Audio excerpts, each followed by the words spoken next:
मानव जाति का चरम लक्ष्य ज्ञान लाभ है। प्राच्य दर्शन शास्त्र हमारे सम्मुख एकमात्र यही लक्ष्य रखता है।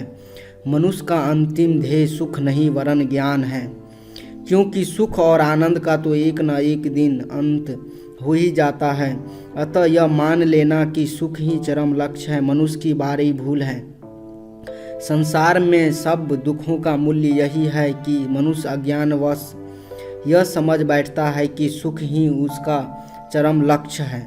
पर कुछ समय के बाद मनुष्य को यह बोध होता है कि जिसकी ओर वो जा रहा है वो सुख नहीं वरन ज्ञान है, तथा सुख और दुख दोनों ही महान शिक्षक हैं। और जितनी शिक्षा उसे सुख से मिलती है उतनी ही दुख से भी।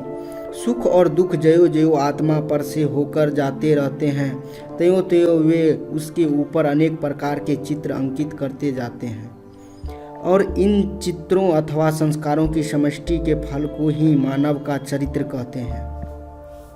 यदि तुम किसी मनुष्य का चरित्र देखो तो प्रतीत होगा कि वास्तव में वो उसकी मानसिक प्रवृत्तियों एवं मानसिक झुकाव की समष्टि ही है।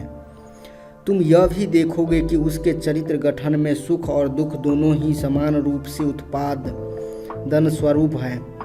चरित्र को एक विशिष्ट ढांचे में ढालने में अच्छाई और बुराई दोनों का समान अंश रहता है, और कभी कभी तो दुख सुख से भी बड़ा शिक्षक हो जाता है।